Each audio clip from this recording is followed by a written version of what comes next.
Hey there, how's it going? I'm Eric here. Here's the ESP32TTGO. After connecting to the Wi-Fi, it communicates with the server I made and checks whether there is any new firmware file with some interval time.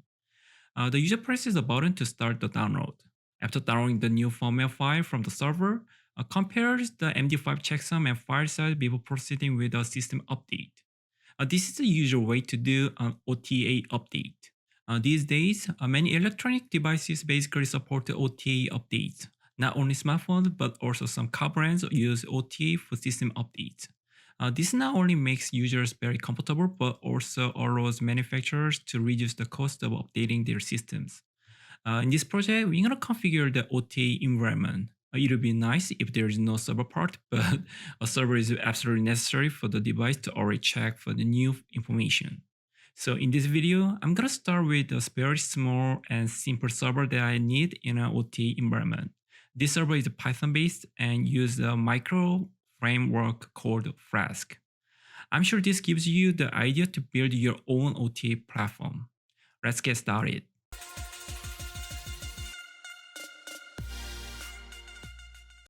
The first part we're gonna make today is a Python RESTful API server with a Flask. Flask is a micro framework that allows you to implement servers in a really simple way. You can leverage more in simple projects than in large projects. If your project is large scale, I recommend using other frameworks such as Django. The point is that it designs and creates everything from a server to ESP32. This would help to understand the overall service.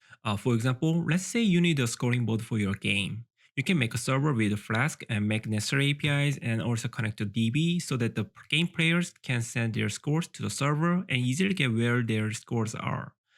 This is just a simple example and you can make simple RESTful API with a Flask. This project, the OTA update solution requires three APIs. When an API called getTime is called from ESP32, it gets a timestamp of the server's local time in response. When ESP32 calls getVersion API, the server delivers the current register build information. It's including build date, build num, company name, the file size of the firmware, MD5 check value, and server file path. Upon receipt of this information, ESP32 compares its current build version and informs the user if the server has the latest firmware. The user clicks the button to invoke post update API to download the file to the file system of ESP32. This is the overall workflow. This server is very simple to configure. Let's make it together. In this project, I will use VS Code to make the Python Flask server. The first to do is to create a Python development environment in VS Code. I believe that Python version 3 and Visual Studio Code are installed on your system. Install Python from extension. By default, it provides the necessary features for Python development. You can start right away only with this. Also, I recommend a couple of extensions. Using the pre-done theme kit to change the color of the keywords in your development environment to be more colorful. It improves the readability. It's just the option I prefer. Also, the indent rainbow is one of the great extensions. It's good because it's easy to tell the indent with color. Especially in Python, the indent is really important, so try to use it. Then I will write a simple code. Select the directory you want to work with first. For the name, Python Flask REST API server has been created in advance. This is just empty folder. I'm gonna create a file called main.py. Let's type print hello world and run it. If hello world did not print properly from your console, there is a possibility that the Python interpreter was not installed properly. Please check it out. Let's move next. Virtual environments are almost essential in Python projects. You need to install various packages for your project, but when they are all installed in global location, it becomes difficult to manage. So we usually configure a virtual environment for each project so that a specific version of the package is used only for a specific project. Let me show you how to make it. First, configure the venv with Python. The folder venv is created in this working directory. This project will be working in a virtual environment. And then use source keyword to activate venv. Source is not an executable command, it's a shell built-in. The most usual case for using source is to run shell script that change the environment and to retain the environment in the current shell. That's exactly how virtual environment works to modify the default Python environment. You can see that the venv is attached in front of the folder. You can now add the necessary packages here. Let me add a Flask package. All other packages that are dependent on Flask have also been downloaded. You can see all the libraries that are included in this project in the lib folder.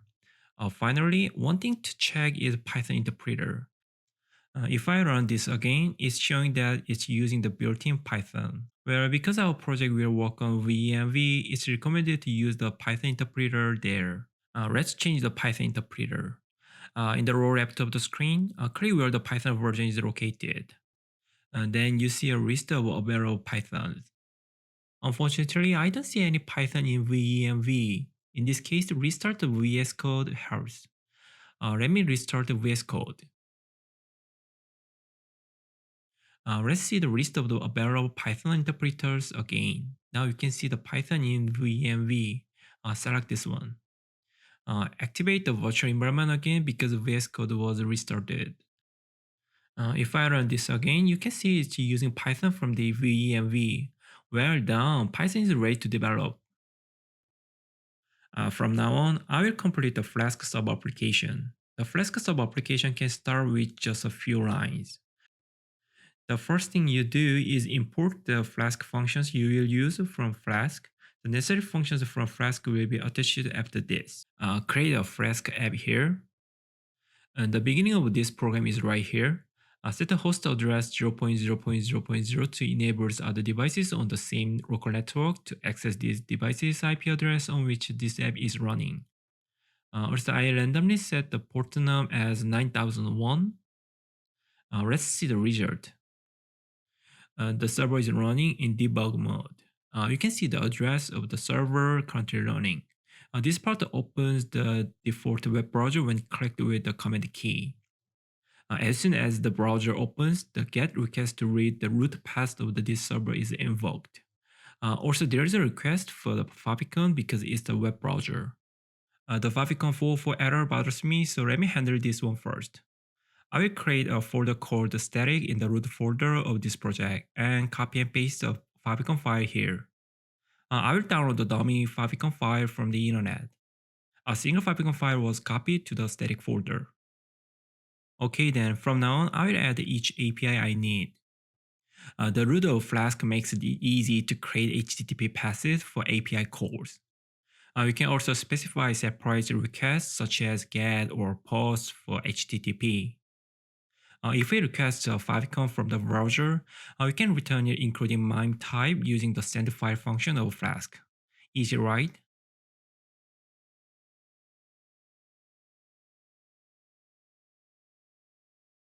Let's also add one for the root path. When calling API, if the path is the root, simply print hello world to the web page. In fact, the two roots we have created now are not called at all in ESP32, so it's not necessary. It was just for practice, but I'm sure this makes it easy to understand how it works. Hello world is printed when it's the root path. Also, there is no more favicon 404 error. I don't know why, but there is no favicon from Firefox. I will try it on Google Chrome again. Can you see the small icon on the left of the tab? The favicon I added is also coming out well. From now on, I will create an API that is called by ESP32 actually. The first API to be created returns a timestamp of the server's local time. The path to this API is API get time. As you know, the current time can be easily known by requesting a date and time from the NTP server. However, I'm doing this to show the local time of my server on the ESP32 screen. Get the local time of the current server and determine how different it is from GMT 0 time. What ESP32 requires is a timestamp of seconds, so it recalculates in this format. The mktime function returns it in seconds. After that, adding the difference with GMT, the local time of this server will come out. Finally, it returns JSON format and parse in JSON in ESP32. Let me check the result. Send an HTTP request by adding an API get time path after the IP and port num. The timestamp is returning. Why the value of the timestamp is string instead of the wrong integer? Did you get it? Numeric data tends to truncated when sent in a wrong integers such as timestamp. So I'm sending it as a string to get the exact value. I will convert it to the integer type in the ESP32. And the API we're gonna make this time is a version API for new formula information. When you put a new formula bin file into the server and update the build number, ESP32 detects it and notifies the new update. I imported the hash library and OS. This is to get the size of the file and MD5 checksum. The reason why I need them is that ES32 will communicate with the server to download the new formula file. After downloading, will be checked to make sure it's correct whether or not with both the file size and MD5 checksum. We will also compare build numbers. If it's a higher version of the formula compared to the build number that ESP32 has, ESP32 can download new formula. I will explain this part again in the next video.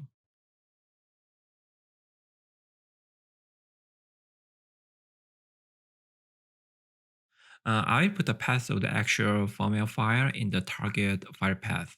Also, I define the values required for return here in advance. Returns in JSON format with the company name, build number, build date, file path, file size, and MD5 checksum.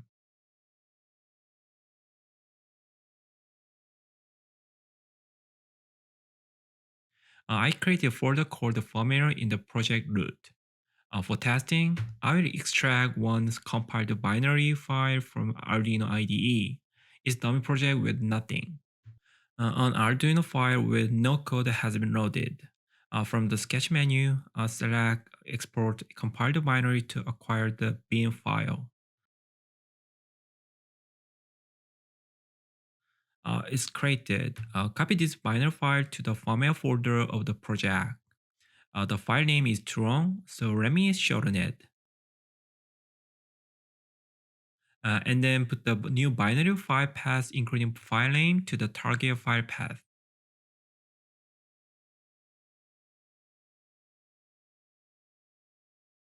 All looks good. Let's see how it gets.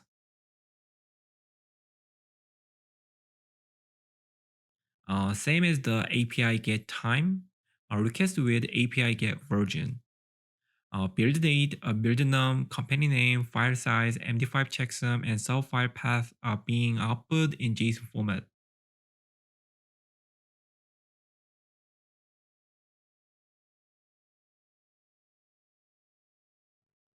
So far so good, let's move next. The API to be created this time is post update. Use the request function to receive data from the request form. It also specifies one API key to verify this key before updating. When you create a root, you can add a post in the method format. If there is no method format, it's considered the get method. Verify that the request method is a post and check the value of the API key. It also checks if there is a target file path of the formula requested by ESP32.